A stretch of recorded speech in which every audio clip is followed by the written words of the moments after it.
కొన్ని విలువైన సంగతులు నేర్చుకుందాం మనం అందరం కలిసి. లూకాసు వార్త 8వ అధ్యాయం. లూకాసు వార్త 8వ అధ్యాయం. తిరుగు త్వరగా, సమయం ఎక్కువ లేదు, త్వరగా. లూకాసు వార్త 8వ అధ్యాయం 22వ వచనం ఒకసారి చదవండి.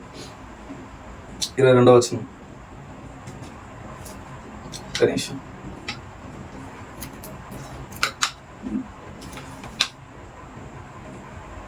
22వ వచనం నుంచి ఒకసారి చదవండి. నేను చదువుతాను 22 నుంచి నేను చదువుతాను. లూకాసు వార్త 8వ అధ్యాయం. ఒకసారి లూకాసు వార్త 8వ అధ్యాయం 22వ వచనం నుంచి నేను చదువుతానండి. మరి ఒక నాడు ఆయన తన శిష్యులతో కూడా దోణి ఎక్కి సరస్సు అద్దరికి పోదామని వారితో చెప్పగా వారు ఆ దోణిని తోసి బయలుదేరి వారు వెలుచుండగా ఆయన నిద్రించను. అంతలో గాలివాన సరస్సు మీదకి వచ్చి దోణి నీళ్లతో నిండినందున వారు అపాయకరమైన స్థితిలో ఉండరు. గనుక ఆయన యుద్ధకు వచ్చి ప్రభువా నశించిపోతున్నామని చెప్పి ఆయనను లేపిరి. ఆయన లేచి గాలిని నీటి పొంగును గద్దింపగా అవి అణిగి నిమ్మలమాయను. అప్పుడు మీ విశ్వాసం ఎక్కడ అని వారినను. అయితే వారు భయపడి ఈయన గాలికిని నీళ్ళను ఆజ్ఞాపింపగా అవి లోబడుచున్నావే, ఈయన ఎవరో అని ఒకరితోనొకడు చెప్పుకొని ఆశ్చర్యపడి. లేఖన భాగంలో యేసుక్రీస్తు ప్రభువారు చెప్పండి ఆజ్ఞిస్తే శిష్యులందరూ వీళ్ళందరూ కలిసి వెళ్తున్నారు సముద్రం మధ్యలో, సిఎఫ్ గలిలయ మధ్యలో, సముద్రం మధ్యలో వీళ్ళందరూ వెళ్తున్నారు. పెద్ద తుఫాను ఒకటి పుట్టింది. అప్పటికి శిష్యులకు తెలుసు ఈయన యేసుక్రీస్తు ప్రభువారు, ఈయన మనుష్య కుమారుడు, ఈయనకు భూలోకమందును పరలోకం సర్వాధికారం ఇవ్వబడిందని, ఈయన మనుష్య కుమారుడని, ఈయనకు భూలోకమందును పరలోకమందును సర్వాధికారం ఇవ్వబడిందని శిష్యులకి తెలుసా లేదా? మరి అడుగుతున్నాను, అందరూ అడుగుతాను, శిష్యులకి తెలుసా లేదా? తెలుసు. భయపడ్డారు. రాస్తుంటాడు. ఆ ప్రాంతంలో వెళ్తుగా సుమారు 21 పొడవు నాకు తెలిసి 200 మీటర్లు లోతుండొచ్చు అన్నది సరస్సు. అది ఆ సరస్సు మీద ప్రయాణిస్తే అందరికి పోదామని యేసుక్రీస్తు ప్రభువు చెప్పారు. వీళ్ళందరూ బయలుదేరారు. మధ్యకు చేరుకున్నారు వీళ్ళందరూ. ఆ సముద్రం ఏదైతే, ఆ సరస్సు ఏదైతే ఉందో ఆ సరస్సులో మధ్యకి చేరుకున్నారు. మళ్ళీ చెప్తున్నాను, మిగతా స్వార్థ ఈ సెమెట్ గాస్పెల్స్ ఈ సందర్భం ఉంది. కావాలని లూకా స్వార్థ బ్రాడ్ మైండెడ్గా రాస్తాడు. మళ్ళీ చెప్తున్నాను, వైద్యుడైన లూకా బ్రాడ్ మైండ్తో రాస్తాడు. జియోలాజికల్ దాని ఏమంటారు, అప్పటికాల రాజకీయ పరిస్థితులను, మరి చెప్తున్నాను, ప్రాంతీయ ఉద్దేశాలను ఉద్దేశిస్తూ బ్రాడ్ మైండెడ్గా థింక్ చేసిన లూకా గారు చూడండి. లూకా గారు రాసిన పత్రిక బ్రాడ్గా ఉంటుంది. సువార్త బ్రాడ్ థింకింగ్ ఉంటుంది. లూకా గారు రాసిన దాంట్లో బ్రాడ్ థింకింగ్ ఉంటుంది, ఎందుకంటే ఎడ్యుకేషనల్ థింక్ అది. అందుకు చాలా సెమెట్ గాస్పెల్స్ ఉన్నాయి. మరి సెమెట్ గాస్పెల్స్లో ఈ సంఘటన ఉంది. కావాలని లూకా సువార్త అధ్యాయంలో మరి తీసే బ్రాడ్ మైండెడ్ థింకింగ్ ఉంటుంది. ఓపెన్ లెటర్స్ చాలా చక్కగా రాస్తాడు లూకా. మళ్ళీ చెప్తున్నాను 3 సువార్తలకు ఎత్తైతే మళ్ళీ చెప్తున్నాను, మత్తయి, మార్కు, చెప్పండి ఇంకో సువార్త ఏది చెప్పాలి?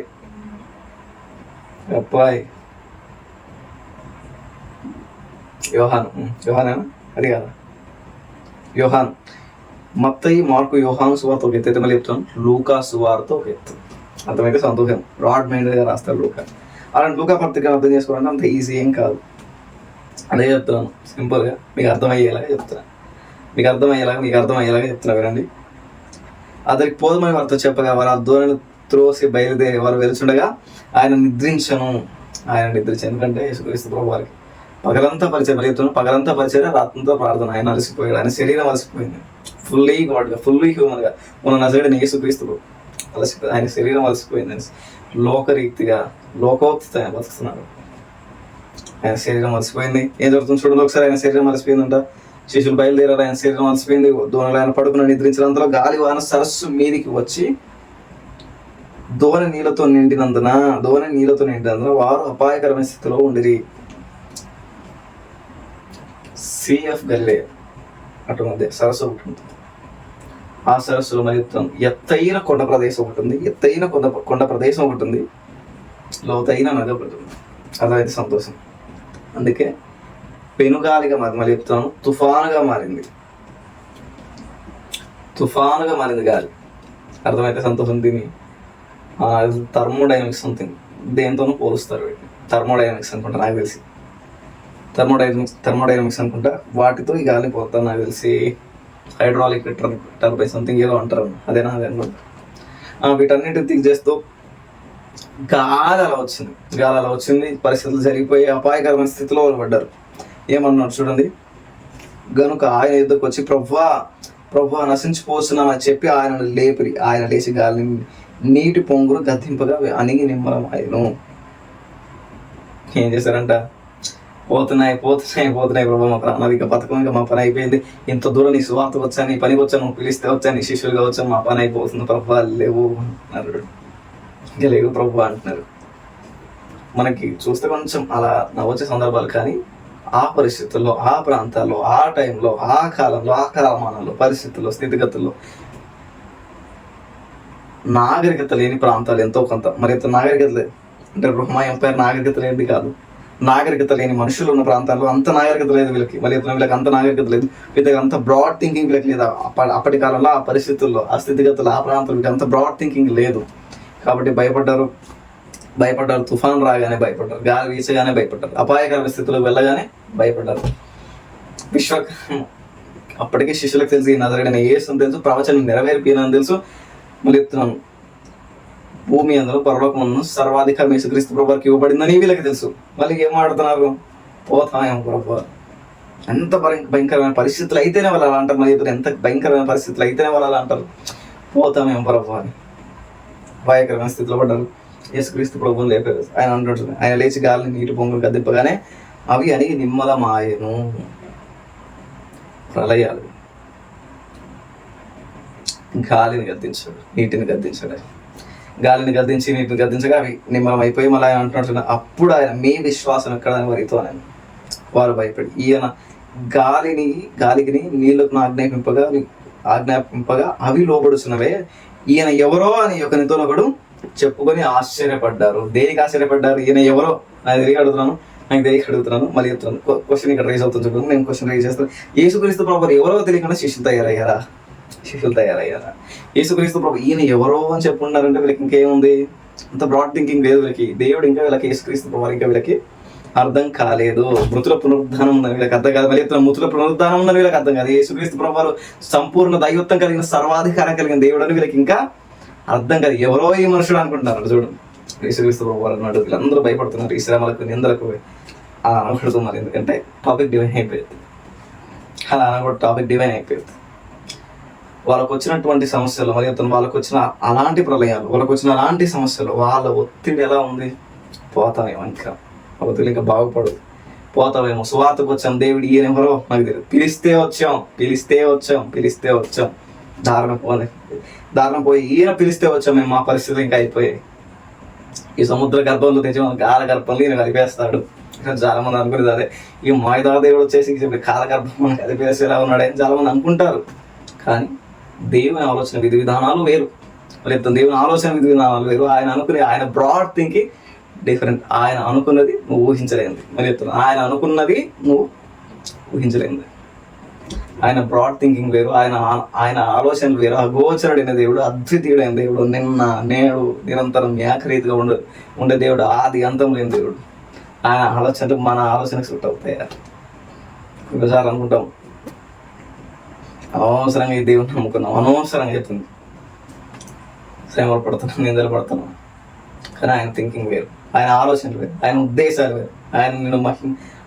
ఆయన మహిమ కొరకు నేను కొనాలి అనుకున్న ఆయన ఉద్దేశాలు వేరు.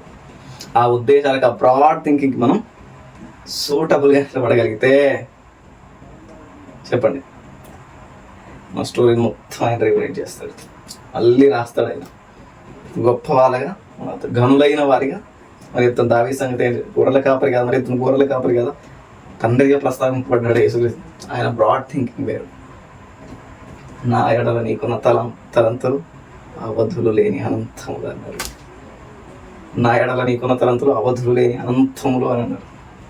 అదే కదా, ఆ బ్రాడ్ థింకింగ్ మనం అందాలి. చిన్న శ్రమలకి, చిన్న ఇబ్బందులకి, ఇరుకులకి మనం భయపడితే ఎలా? అందుకే దేవుడు అంటాడు, నీ విశ్వాసం ఎక్కడ? నన్ను నమ్మిన నీ విశ్వాసం ఎక్కడ? భూమికి మరి చెప్తున్నాను, మనకి భూమి మీద పరలోకం సర్వాధికారం ఇవ్వబడిందన్న నీ విశ్వాసం ఎక్కడ? మొదట్లో నమ్మిన ఆ విశ్వాసం ఈ రోజు నీకు లేదే. నీ విశ్వాసం ఎక్కడ? నమ్మిన తోడిగేసావన్న నీ విశ్వాసం ఎక్కడ? ప్రాణం పోయిన యేసును విడిచిపెట్టను, యేసుని ఎరగాలని చెప్పనన్న ఆ విశ్వాసం ఎక్కడ? విశ్వాసి సంఘంలో దేవుని కోసం సాక్షులుగా, లోకంలో సాక్షులుగా, దేవుని కోసం సాక్షులుగా, మీ ఊర్లో సాక్షిగా, మీ ఇంట్లో సాక్షిగా బతుకుతామన్న ఆ విశ్వాసం నీకు ఎక్కడది ఈరోజు? లేదు నీకు ఈరోజు. ఎక్కడ పోయింది ఆ విశ్వాసం? ఎక్కడ పోయింది అడుగుతున్నా? ఎక్కడిది? ఎక్కడ నీ విశ్వాసం? చిన్న సమస్య వస్తేనే చెప్పండి, లోకానుసారమైన వ్యర్థాచారాలు, లోకానుసారమైన చెత్తాచారానికి వెళ్తున్నాం. చిన్న సమస్య వస్తేనే మళ్ళీ చిన్న సమస్య వస్తేనే చెప్పండి, దేవుడు కాదు ఇంకో మార్గాలు మనకున్నాయి, ఇంకో మార్గాలు చెప్తున్నా. అర్థమైతే సంతోషం. ముఖ్యంసారి మరోసారి ఒక సమస్య వచ్చిందంటే దేవుడు మనకుండా ఇంకో మార్గాలు మనకి చెప్పండి చేసి ఉంటాయి. ఇలాంటివన్నీ ఉంటాయి. ఇంకెందుకు దేవుడు, ఇంకెందుకు మన విన్నప్పుడు బాప్తీసాలు ఎందుకు, ఇంకెందుకు? నీ విశ్వాసం ఇక్కడ దేవుడు అడతాడు. నీ విశ్వాసం ఇక్కడ. ఈ సమస్యకి అడుగుతున్నావు, ఈ సమస్యకు లొంగుతావా? దేవుడు అడుగుతాడు, ఈ సమస్యకు లొంగుతావా? ఈ మాటకు లొంగుతావా? చిన్న గాలి వస్తే తట్టుకోలేవు, చిన్న సమస్య వస్తే తట్టుకోలేవు, మరి చిన్న గాలి వస్తే తట్టుకోలేవు, చిన్న సమస్య వస్తే తట్టుకోలేవు. మరి చెప్తున్నాను, మహాశ్రమలకు నువ్వు ఎలా సిద్ధం అవుతావు? సువార్తకు నువ్వు ఎలా పనికొస్తావు? చిన్న శ్రమ వస్తే తట్టుకోలేవు, చిన్న మాట వస్తే చిన్న అంటే తట్టుకోలేవు, ఎవడో ఏదో చేస్తే తట్టుకోలేవు. మహాశ్రమల కొలిందుకు నువ్వు ఎలా సిద్ధం అవ్వగలవు? సేవకు నువ్వు ఎలా పనికి రాగలవు? శ్రమల కొలిందో పుట్ట వేస్తే మరి సేవ అంటే మన పిల్లలు అనుకున్నావా? గుర్తుపెట్టుకోండి, శ్రమలు దేవుని ఉద్దేశాన్ని నెరవేర్చడానికి రూపుదిద్దుతాయి. ప్రతి శ్రమ ఒక అనుభవాన్ని నేర్పిస్తుంది, ప్రతి శ్రమ ఒక పాఠాన్ని నేర్పిస్తుంది. డీల్ చేయడం తెలియాలి, అంతే. అర్థం చేసుకోవడం తెలియాలి, మౌనంగా ఉండడం తెలియాలి. అర్థమైతే సంతోషం. మౌనంగా ఉండే నేను చెప్తున్నా ఆ శిష్యులు అదే రోజు మౌనంగా ఉంటే, ఒకవేళ నేను ఈ థింకింగ్ లేదు, జస్ట్ యాజ్ లైక్ ప్రాపగండా అలాంటిది మాత్రం. ఒకవేళ మౌనంగా అదే శిష్యులు ఉండి నమ్మి నిరీక్షించి నిలబడగలిగితే అసలు ఆయన లేచేవాడు కాదు, పడుకునేవాడు. ఆయన ప్రశాంతంగా వెళ్ళిపోయేవాడు. వస్తాయి మరి వస్తాయి, ఇబ్బందులు వస్తాయి, ఇరుగులు వస్తాయి, నిందలు వస్తాయి, వేదనలు వస్తాయి. ఈ దేవుని పనిలో అనేకమైన శోధనలు వస్తాయి. రాళ్ళు వేస్తారు. ఎత్తైన, లోతైన, కొండైన, బావైన నిలబడాలి. అన్కాంప్రమైజ్డ్ ప్రిన్సిపల్ అని చెప్పిన మీ గతంలో. That's what like this. ఇక్కడ నీ విశ్వాసం అంటారు చూడండి దేవుడు. ఇలాంటి శ్రమల కొలిమిలో ఆయన మాట్లాడే మాటకి ఎంత అర్థాలు, ఎంత బ్రాడ్ థింకింగ్ మైండ్ ఆయనకు ఉంది తెలుసా? నీ విశ్వాసం ఎక్కడ? నింగికి నేలకు అధిపతినైనా నన్ను నువ్వు నమ్మావు కదా. మనిషి కుమారుడికి భూమి మీద పరలోకం సర్వాధికారం ఇవ్వబడింది నువ్వు నమ్మావు కదా. దేవుడు అని నమ్మావు కదా. సృష్టికర్త, క్రియేటర్ అని, ఓమిషెంట్ అని, లయకారకుడు, సృష్టి లయకారకుడు నువ్వు నమ్మావు కదా. ఆయన అంటున్నాడు, సృష్టి లయకారకుడే నువ్వు నన్ను నమ్మావు కదా. ఈ సమస్యకు నువ్వు భయపడతావేంటి? సమస్త సృష్టిని సృష్టించిందే అని అంటూ నీ కోసం. ఈ సృష్టికి భయపడతావు, ఈ సృష్టిలో సమస్యలకు భయపడతావు. ఇంత పెద్ద ప్రపంచంలో భయపడతావు. ఇంత పెద్ద ప్రపంచంలో నీ దేశం ఎంత? ఇంత పెద్ద ప్రపంచంలో చెప్పండి నీ రాష్ట్రం ఎంత? ఇంత పెద్ద ప్రపంచంలో చెప్తాను, నీ మండలం ఎంత, నీ ఊరెంత, నీ ఊరిలో నీ శ్రమలు ఎంత అంటారు.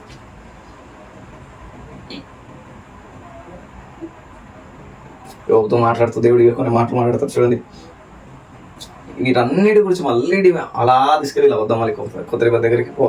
యోగ గ్రంథం 38 ఒకసారి చూడండి. ప్రశ్న అడిగాడు, అదన్నా అడిగాడు. తల్లి అమ్మ గర్భంలో మాయగారు రాలిపోతే పోనాడు, పిండంగా చడిపోయి పడిన పిండం గత ఏమో అన్నాడు. అదన్నాడు, ఇది అన్నాడు. నేను పుట్టిన దినం ఒకటి లేకుంటే బాగుండాలి అన్నాడు. మళ్ళీ చెప్తాను, లేకుంటే బాగుండాలి అన్నాడు. వీటన్నిటిని కోట్ చేస్తూ దేవుడు కొన్ని మాటలు మాట్లాడతాడు. ఆ మాటలే చూద్దాం. నిరీక్షణాస్పదమైన మాటలు కొన్ని ఉంటాయి. ఆ నిరీక్షణాస్పదమైన మాటలే చెప్పండి ఇప్పుడు చూద్దాం. మరి చెప్తున్నాను, అది ఈట మరి చెప్తున్నాను. ఆ సందర్భాన్ని కలిపి చెప్పట్లేదు. ఆయన బ్రాడ్ థింకింగ్ ఎలా ఉందో చెప్తున్నాను. ఆయన బ్రాడ్ థింకింగ్ ఎలా ఉందో ఇక్కడ వివరింపడలేదు. నీ విశ్వాసం ఎక్కడని ఇక్కడ అన్నాడు, నీ విశ్వాసం ఎక్కడ అని ఇక్కడ అన్నాడు. ఆయన బ్రాడ్ థింకింగ్ యోబు గ్రంథంలో ఉంటుంది. ఒకసారి యోబు గ్రంథం 38వ అధ్యాయం, త్వరగా ఎక్కువ సమయం లేదు. యోబు గ్రంథం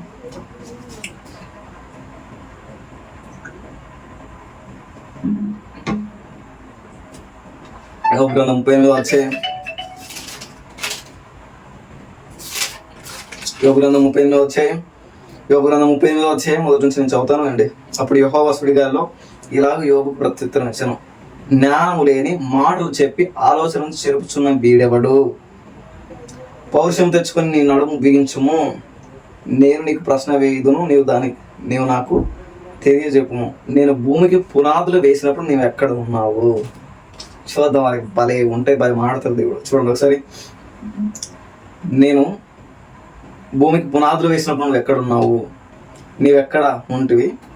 నీకు వివేకం కలిగిన ఎడల చెప్పుము, నీకు తెలిసిన ఎడల దానికి పరిమాణం నియమించిన వాడెవడో చెప్పుము, దాని మీద పరిమాణపు కొల వేసిన వాడెవడో చెప్పుము, దాని స్తంభములు పాదులు దేనితో కట్టబడనో చెప్పుము. ఉదయ నక్షత్రములు ఏకంగా కూడి పాడినప్పుడు దేవదూతలందరూ ఆనందించి జయధ్వనులు చేసినప్పుడు దాని మూల రాత్రి వేసిన వాడెవడు?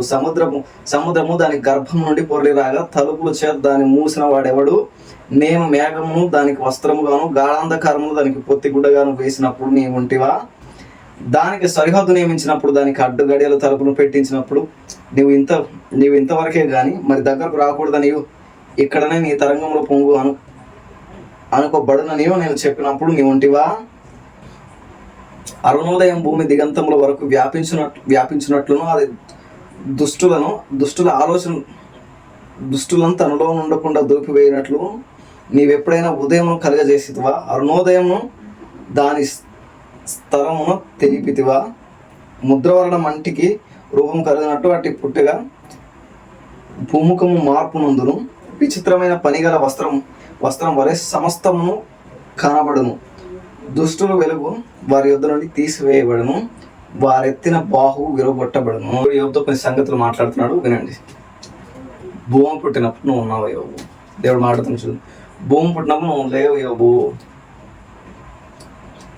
శ్రమల కొలిముతో నిందల్లో వేదనలో బాధపడుతున్నావు, వాళ్ళతో దేవుడు అంటున్నాడు. సమస్త కోల్పోయినా మరి చెప్తాను, నడుము కట్టి బిగించి నిలబడు, నడుము కట్టి లేచి నిలబడి బిగించు అన్నాడు దేవుడు. అవిశ్వాసంతో కొత్త నిబంధన విశ్వాసంతో కూడా దేవుడు యోబు సమస్తం కోల్పోయిన యోబు కృపలతో మరి రోగాలతో రష్టంతో బాధపడుతూ యోబుతో దేవుడు అంటున్నాడు. చూడండి, భూమికి పునాదులు వేసినప్పుడు నువ్వు లేవు యోబు. ఉదయ నక్షత్రములు ఏకంగా కూడి స్తుతించినప్పుడు నువ్వు లేవు యోబు. వీటన్నిటి సృష్టి క్రియేషన్ గురించి ఆయన మాట, క్రియేషన్ గురించి, దాని నిర్మాణం గురించి మరి చెప్తున్నాను. సృష్టి లయకారకుడై దేవుడు మాట్లాడుతున్నాడు. చూడండి, ఉదయ నక్షత్రములు ఏకంగా కూడి స్తుతించినప్పుడు నువ్వు లేవు యోబు. వీటన్నిటిని క్రియేట్ చేసి, వీటన్నిటిని రూపొందించి, వీటన్నిటిని నిర్మించి, వాటిలో స్వేచ్ఛగా ప్రేమించాలనుకున్న నిన్ను కోరుకున్నా యోబు. నేను వీటన్ని సృష్టించినప్పుడు నువ్వు లేవు, నేనున్నా యోబు. వీటన్ని సృష్టించినప్పుడు నువ్వు లేవు, నేనున్నా యోబు. నేనున్నా. ఆ రోజున్న నేను ఈ రోజు నీతో లేనా? నేను అడుగుతున్నా, ఆ రోజున్న నేను ఈ రోజు నీతో లేనా యోబు అంటాడు. సమస్తం కోల్పోయాడు, పిల్లల్ని కోల్పోయాడు, భార్య అత్తు అనేసింది, పరిస్థితులు బాగాలేవు, సూసైడే దిక్కు యోబు అనే పరిస్థితుల్లో దేవుడు మాట్లాడుతున్నాడు. చూడండి, ఉదయ నక్షత్రం ఏకంగా కూడా స్తుతించినప్పుడు మనం లేము. ఆయన బ్రాడ్ థింకింగ్ ఎలా ఉంది? క్రియేషన్కి వెళ్ళాడు, ఆదికి వెళ్ళాడు. ఆయన క్రియేషన్కి వెళ్ళాడు, మొదటి నుంచి యోబు మాట్లాడుతుంది. ఉదయ నక్షత్రం ఏకంగా కూడి పాడినప్పుడు దేవదూతలు అందరూ ఆనందించి జయధ్వనులు చేసి నువ్వు ఎక్కడున్నావు యోబు? సృష్టి భూమి ఉన్నప్పుడు నువ్వు లేవు, భూమి పుట్టినప్పుడు లేవు నువ్వు. దాని తరంగంలో దేంతో చేయబడని, దాని పునాదులు దేంతో చేయబడని నీకు తెలియదు యోబు. ఇంత మహాసృష్టి కారణమైన లయకారకుడైన నేను నీతో ఉన్నా, నీవు భయపడకు, నడుము కట్టి లేచి నిలబడి యోబు అంటున్నాడు దేవుడు. అదే సమస్యల్లో మరి చెప్తున్నాను, నాన్న సమస్యల్లో శత్రువులు మరి చెప్తున్నాను, శత్రువులు రంకలేసి మీదకి వస్తారు. మనం చూసుకున్న శత్రువులు రంకలేసి మీదకి వస్తున్నప్పుడు యెహోవా నాకు ఆధారం అన్నాడు. శత్రువులు రంకలేసి మీదకి వస్తున్నప్పుడు యెహోవా నాకు ఆధారం అన్నాడు. వీళ్ళందరూ 10,000 కొలది మీదకి వచ్చినా నేను భయపడను, యెహోవా నాకు ఆధారం అన్నాడు. అదే దావీదు. యోబు ఎందుకు ఇబ్బంది పడుతున్నాడు? ఉదయ నక్షత్రం వీటన్నిటి క్రియేటర్, సమస్తాన్ని క్రియేట్ చేసిన నేను, సమస్తాన్ని క్రియేట్ చేసి అందులో ఇలా ఉండాలి, ఇలా ఉండాలి, ఇలా ఉండాలి, ఇలా ఉండాలి, వీటన్నిటి సరిహద్దులు నియమించి సమస్త సృష్టినే నీ కొరకు సృష్టించి నేను నీతో ఉండలేదా? ఈ సమస్యలుగా క్షణమాత్రముడు పౌలు గారు అంటారు, క్షణమాత్రముడు ఈ సమస్యలకు భయపెడతాడు కాదే అంటాడు దేవుడు. ఏం నేర్చుకుంటున్నావు చెప్పండి, ఇంకేమంటావా ఎన్ని మాటలుంటే? ఈ ఓడలో కథానాయకుడు ఉన్నాడు. ఈ ఓడలో మరి చెప్తాను, ఈ ఓడలో కథానాయకుడే ఉన్నాడు. ఆ రోజు యోగుతో లేడు మరి చెప్తున్నాను, ఆ రోజు యోగుతో లేడు ఆ కథానాయకుడు, ఆ రోజు యోగుతో ఆ కథానాయకుడు లేడు. ఆ రోజు మరి చెప్తున్నాను, ఆ రోజు ఆ పక్కన ఆ యోగు పక్కన కథానాయకుడు లేడు. ఆ రోజు దావీదు పక్కన కథానాయకుడు లేడు. మరి చెప్తున్నాను, పడవలో శిష్యులతో కథానాయకుడు ఉన్నాడు, ఓడలో కథానాయకుడు ఉన్నాడు. మరి చెప్తున్నాను, సమస్తాన్ని సృష్టించిన క్రియేటర్. మరి చెప్తున్నాను, క్రియేటర్, ఓమ్నిషన్, నిన్న నేడు నిరంతరం ఏకరీతిగా ఉన్న సమీపింపరాని తేజస్సులో ఆయన మాత్రం నివసించేంత అమరత్వం కలిగిన ఏకైక అద్వితీయ దేవుని కుమారుడైన క్రీస్తు క్రియేటర్. మరి చెప్తున్నాను, క్రియేటర్, కథలో కథానాయకుడు, లయకారకుడైన క్రీస్తు, సృష్టికి లయకారకుడైన క్రీస్తు ఓడలో ఉన్నాడు. అందుకే ఓడలో కథానాయకుడు ఉన్నాడు. శిష్యుల కథ అర్థం కాలేదు, శిష్యుల కథ అర్థం కాదు. ఆ సమస్యలు వాళ్ళు అనుకున్నారు ఈయన ఎవరో అని అనుకున్నారు. వీళ్ళకి తెలుసు, వీళ్ళకి తెలియదా? యేసుక్రీస్తు ప్రభువు ఎవరో తెలియకుండానే శిష్యత్వం వీళ్ళు అంగీకరించారా? లేదా? తెలుసు. కొన్నిసార్లు సమస్యలు బట్టి విచక్షణ కోల్పోయిన వాళ్ళు ఉన్నారు. గుర్తుపెట్టుకుంటే సూసైడ్ అటెంప్ట్స్ చేసేవాళ్ళు ఉన్నారు, సూసైడ్ థాట్స్ వచ్చేవాళ్ళు ఉన్నారు. మరి చెప్తాను, వాక్యాన్ని చదవండి. మరి చెప్తున్నాను, వాక్యాన్ని చదవండి. లేఖనాల్లో నిత్య జీవం ఉంది. దేవుని ఉద్దేశాన్ని నెరవేర్చడానికి బలమైన సాధకములు ఉన్నాయి. మనలో కార్య సాధన కలిగించే దేవుని ఆత్మ మనలో గుర్తుపెట్టుకోండి. ఈ సమస్యలు కాదు, నిందలు కాదు, ఈ వేదనలు కాదు. నిత్యత్వం కొరకు నిరీక్షింపబడిన మనస్సులుగా మనం ఉండాలి. నిరీక్షిస్తున్న మనస్సు నీదై ఉందా? నిత్యత్వం కొరకు నిరీక్షించే మనస్సు నీదా? పనికి మా లోకం తుచ్చమైన క్షణమాత్రం ఉంది పాపానికి పెద్ద పీటేస్తున్నావు. ఎంతకాలం ఇంకా బ్రతుకుని అడుగుతున్నా, ఎంతకాలం అదే ఇంకా బ్రతుకు. కొన్ని ఏళ్ళుగా అదే వచ్చావు, అక్కడే వచ్చావు. సొంతం కూడా సమాధానం అక్కడే వచ్చావు కొన్ని ఏళ్ళుగా. ఇంకా మారు నిత్యత్వం కొరకు, నిత్య రాజ్యం కొరకు ఆయనతో ఉండడానికి సమీపింపరాని తేజస్సులో ఉన్న ఆ దేవుడే మానవునిగా, రిక్తునిగా తను తాను తగ్గించుకొని నీకోసం, నా కోసం అదే దేవుని మళ్ళా చూడడానికి, అదే దేవుని మళ్ళా ఇష్టపడడానికి నువ్వు సిద్ధమవ్వాలి. నీ మనసుని శ్రమలైన, నిందలైన, వేదనలైన, బాధలైన, ఎత్తైన, లోతైన, కొండైన, గుహలైన, వీటన్నిటిని ఇవన్నీ క్రీస్తు యేసు ప్రేమ నుంచి ఉండడబాపలేదు. ఈ రాజ్యాలు మారిన, ఈ ప్రభుత్వాలు మారిన, ఈ రాజులు మారిన, ఒక రిజర్వేషన్లు పోయినా, ఇంకేదో జరిగిన, ఉవ్వెత్తున రాళ్ళ మా మీద ఎగసి పడుతున్నా. మరి చెప్తున్నా, గొలియాతు గడ దేవుని పిల్లలు ఏం చేయలేకపోయాడు.